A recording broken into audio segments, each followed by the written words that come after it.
Hey, so hello everyone, this is Akash Kandoi and I hope every one of you is doing absolutely amazing. So in this video हम बात करेंगे regarding the last 2 month strategy. काफी बच्चे मुझे पूछ रहे थे sir कि कैसे प्लान करना चाहिए हमको, क्योंकि कुछ बच्चे ऐसे शायद बोथ ग्रुप दे रहे, कुछ सिंगल ग्रुप दे रहे, शायद कुछ पार्ट पढ़ना बाकी है अभी भी, कुछ का शायद ऑल सब्जेक्ट हो चुका है और रिविजन फेज में। तो how to plan for this last 2 months, because अभी हर एक कदम आपको एकदम फूक फूक के रखना है ना, क्योंकि आइडियली भाई जितना समय कम बचता हुआ चलेगा ना, ये आपके आखिरी के क्षण ही है जो आपकी डेस्टिनी डिसाइड करने वाले हैं। टेंशन लेने की जरूरत नहीं है, काम दिमाग से, ठंडी दिमाग से पढ़ना है, लेकिन क्या ऐसा करे जिससे हमको मालूम पड़े कि हम सही डायरेक्शन में जा रहे हैं, राइट। सो इस वीडियो के अंदर हम वो बात करेंगे, बिकॉज अगर आप आइडियली देखें we have only 55 days, only नहीं, पढ़ने वालों के लिए बहुत है, नहीं पढ़ने वालों के लिए 55 क्या 550 डेज भी कम है, ठीक है।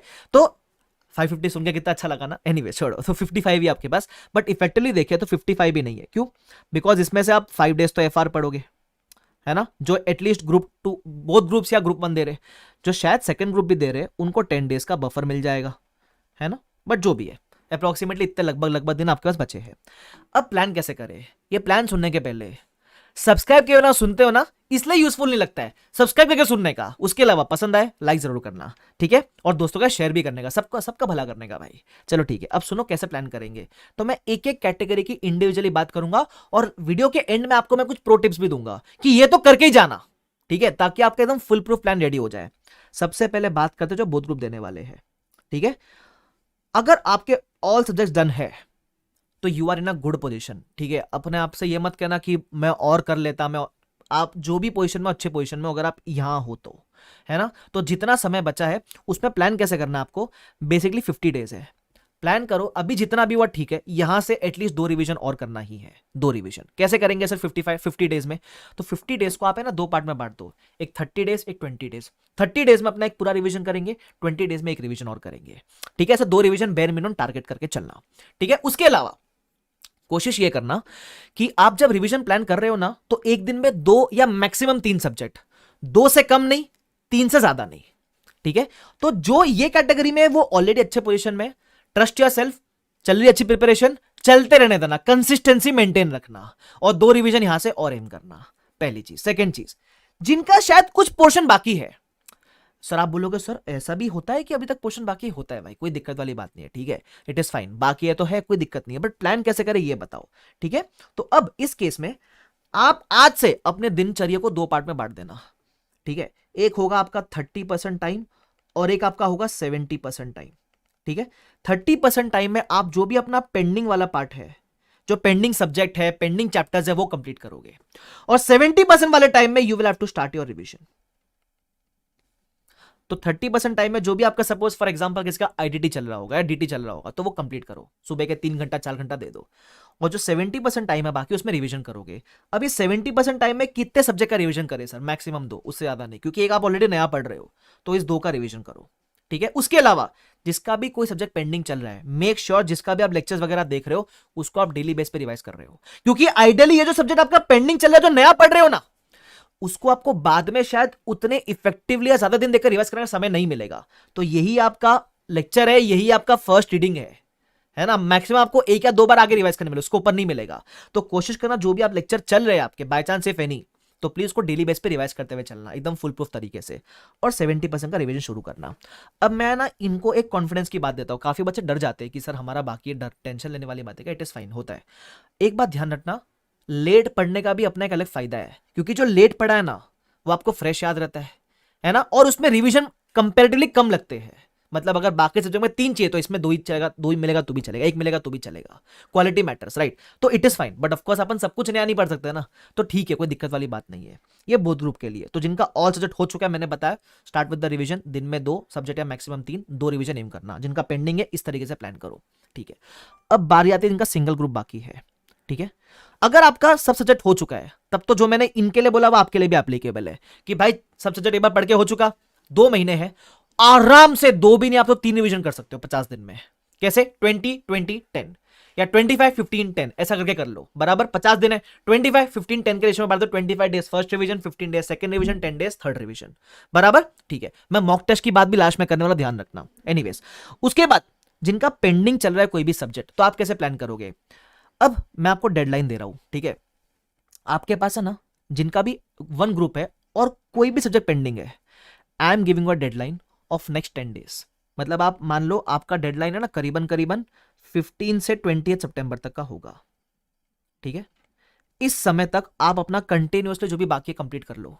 भगाने भगाने नहीं बोल रहा हूं मैं, कंप्लीट कर लो मतलब लेक्चर्स वगैरह देख के डेली बेस के कंप्लीट कर लो। मतलब इस दिन तक आप नया पढ़ते हुए चलोगे तो भी चलेगा। जैसे ही आपका 15 या 16 आ जाए, आप ये वाले कैटेगरी में चले जाना, जहां आप क्या करोगे, जैसे सपोज आपका 15 की डेडलाइन लगता है अपन, ठीक है। सपोज 15 सितंबर आ गया, अभी भी कुछ बाकी है, तो कोई दिक्कत वाली बात नहीं है। पता है क्या करना, आफ्टर 15 सितंबर आप अपने दिनचर्या को दो पार्ट में डिवाइड कर देना, एक 30% एक 70%। फिर आप क्या करोगे, 16 सितंबर ऑनवर्ड्स आप 30% टाइम नया सब्जेक्ट पढ़ोगे, 70% टाइम पुराना रिवाइज करोगे। बट टिल 15 सितंबर आप नया पढ़ सकते हो, पूरा नया पढ़ते हुए चलो, कोई दिक्कत नहीं है ना। But from 16th you will have to start your revision also. तो अगर बाई चांस कुछ पेंडिंग रह गया तो 30% टाइम पुराना रिवाइज, 70% टाइम नया पढ़ना है, ऐसा बांट देना, ठीक है। सर रिवीजन कितना करे, देखो जितने अवेलेबल टाइम में आप जो बेस्ट कर सकते हो करने का ट्राई करो। मुझे ऐसा लगता है एटलीस्ट 2 रिवीजन टारगेट करना, एटलीस्ट 2 हो जाएगा। अगर आप 15 से ये स्ट्रेटेजी फॉलो करोगे हो जाएगा 2 आराम से, ठीक है। आपने अगर अच्छे से पढ़ रखा है तो हो जाता है। 2 रिवीजन अभी करोगे, एग्जाम के वेले एक बार पढ़ोगे 3 बार हो गया, और एक बार पहले पढ़ चुके हो क्लासेस के थ्रू जिसके भी थ्रू, तो इट इज सफिशिएंट। अच्छा, जो ग्रुप 2 वाले, आप अपने डेडलाइन में 10 दिन ऐड करके चल लो, क्योंकि आपका एग्जाम लेट शुरू होता है। तो आप अपनी डेडलाइन सपोज 23 सितंबर तक रख सकते हो। 23 तक जो भी पेंडिंग पार्ट है सब कंप्लीट कर लो, नया वगैरह जो भी पढ़ना है। फ्रॉम 24 वही, अगर कुछ बाई चांस बाकी रह गया तो 30-70 का रेशियो। सर अगर 23 तक मैंने पूरा कर लिया तो, अरे तब तो सोने पे सुहागा, तब तो 24 से ही आप रिवीजन शुरू कर दो, बढ़िया बढ़िया एकदम, समझ रहे हो। तो ये डेडलाइंस की बातें हो गई। तो जिसका कुछ पेंडिंग है, मैंने कंफर्ट जोन दे दिया किस तरीके से टैकल करना है ना। जिसका हो चुका है आप तो बढ़िया हो, रिवाइज करना चालू करना है। अब 2 इंपॉर्टेंट बात जो मुझे आपसे करनी है, हर बच्चे का ऐसा उसको लगता है कि मेरा ये सब्जेक्ट पर्टिकुलरली वीक है कंपेयर टू अदर सब्जेक्ट्स, ठीक है। तो मेरे को भी ऐसा लगता था कि है ना मेरा ये सब्जेक्ट कोई वीक है, जैसे ऑडिट है, तो मुझे लगता था मेरा ऑडिट है ना, मेरे को बड़ा डर लगता था ऑडिट से, ठीक है। तो मैं पता है क्या करता था, उस टाइम पे शुभम केसवानी सर नहीं था ना, वाह वाह सर वाह, ठीक है। एनीवेज, तो मैंने क्या किया था, ऑडिट में डिसाइड कर लिया था कि ना मैं ऑडिट में एक रिवीजन एक्स्ट्रा करूंगा। क्या करूंगा, ऑडिट में एक रिवीजन एक्स्ट्रा करूंगा, ठीक है। तो अगर मैं बाकी सब्जेक्ट में 2 रिवीजन कर रहा हूं तो मैं ऑडिट में 3 करूंगा। अगर मैं बाकी में 1 रिवीजन कर रहा हूं तो ऑडिट में मैं 2 करूंगा। तो जो आपका वीक सब्जेक्ट अपन क्या भागते हैं, अपन बोलते हैं ये नहीं पढ़ेंगे, इसको छोड़ के बाकी सब पढ़ने लग जाते हैं। ये मत करना, ये गलती करते हो। जो तकलीफ देता है सब्जेक्ट उसको पहले टैकल करना चाहिए। तुम समझ रहे हो, मालूम पड़ा तुम किसी बीमारी से जूझ रहे हो तो उस बीमारी को छोड़कर बाकी चीज पर तो ना फोकस करोगे, पहले बीमारी को ठीक करना है उसको। तो अगर कोई सब्जेक्ट वीक लगता है पहले उस पर फोकस करना, फिर आगे बात करना, ठीक है। उसके अलावा ये एक हो गया, तो extra revision for the weaker subject, जितना भी कर रहे हो उससे कंपेरेटिवली एक ज्यादा वीक में करना है, ठीक है। उसके अलावा कोशिश करना एक मॉक टेस्ट देना ही है हर सब्जेक्ट का। सर कैसे दे, टाइम ही नहीं है सर, मैं बताता हूँ कैसे देना है। सपोज आपने ना एसएफएम को रिवाइज करने के लिए 5 डेज दिए फॉर एग्जांपल, तो फर्स्ट 4.5 डेज आप रिवीजन करोगे, और जो 5th डे का आखिरी आधा पार्ट ऑफ द डे है उसमें आप लास्ट के 4 घंटा रखोगे मॉक टेस्ट के लिए, बराबर। तो सपोज मैं एग्जांपल देता हूं, मैं 5th 6th 7th 8th 9th SFM पढ़ने वाला हूं, तो 5th 6th 7th 8th 9th में एसएफएम पढ़ूंगा, 9th के शायद शाम को 5 बजे तक पढ़ूंगा एसएफएम। 6 से लेकर 10 रात को मैं मॉक टेस्ट का समय रखूंगा, जहां मैं 3 घंटा मॉक टेस्ट दूंगा और 1 घंटा उसको खुद चेक करूंगा। किसी से चेक करवाने की जरूरत नहीं है, किसी से और से चेक करवाओगे तो मार्क्स मालूम पड़ेंगे, गलतियां नहीं मालूम पड़ेगी। खुद पेपर दो, सेस्टर खोलो, खुद चेक करो, उससे गलतियां मालूम पड़ेगी, गलतियों से आपको एरिया ऑफ इंप्रूवमेंट मालूम पड़ेगा फॉर द नेक्स्ट रिवीजन। ये बात ध्यान रखना, बराबर। तो खुद ही देना है, खुद ही चेक करना है, 4 घंटा लास्ट करने पर रखना ही है। कैसा भी सिचुएशन हो, एक मॉक टेस्ट देके जाओगे ना, बहुत फर्क पड़ेगा भाई, ये मुझे ऐसा लगता है, ठीक है। तो प्लान अकॉर्डिंगली करना। सर कौन सा मॉक टेस्ट दे, आईसीआई का mock test is the best mock test, वो दे दोगे सफिशिएंट है, ठीक है, ध्यान रखना। तो ये चीज आपको करनी है। उसके अलावा एक आखिरी बोनस चीज आपको देता हूं मैं एफआर का मैंने ना वैसे 10 to 12 डेज प्लानर शेयर किया हुआ एक पहले फर्स्ट रिवीजन के लिए। अब मैं कुछ दिनों के अंदर, शायद may be in the next 2-3 days, मैं आपके लिए एफआर का एक 7 या 8 डेज प्लानर लेके आने वाला हूं, जो मैं अपने टेलीग्राम पे डालूंगा।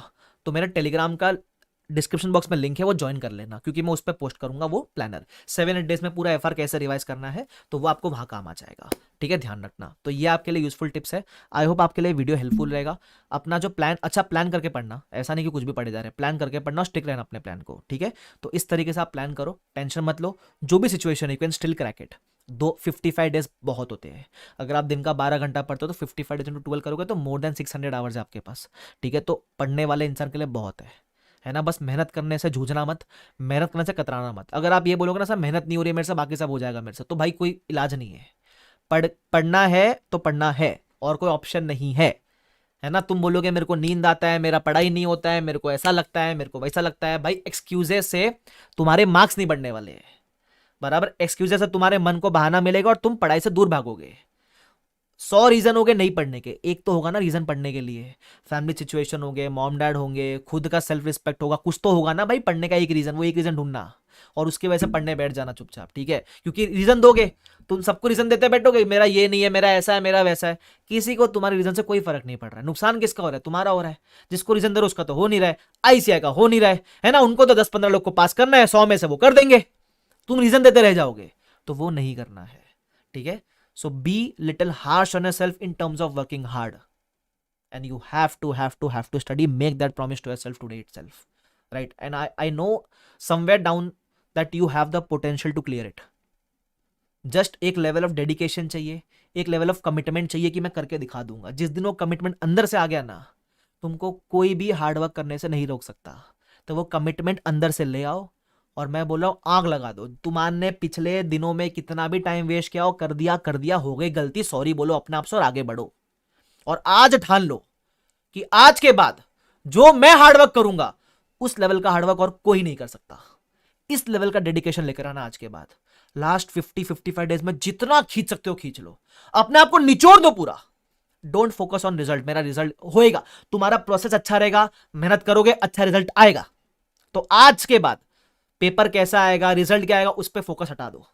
आज के बाद मैं, मेरा हार्डवर्क और जो मेरे को करना है मैं अचीव करके रहूंगा। फिर देखते हैं तुम फेल होने से, मतलब तुम फेल कैसे होते हैं वो देखते हैं अपन, राइट? तुम पास होके ही रहोगे भाई साहब। ठीक है, तो I would like to wish you all the best. Please अच्छे से मेहनत करो and you will surely crack it. Okay, so thank you so much everyone. Bye bye everyone, take care, see you all, bye bye. Video पसंद आया like जरूर करना, comment section में promise कर लो अपने आप से चाहिए तो sir I promise to work hard, है ना। चलो bye bye everyone, take care, see you all, bye bye.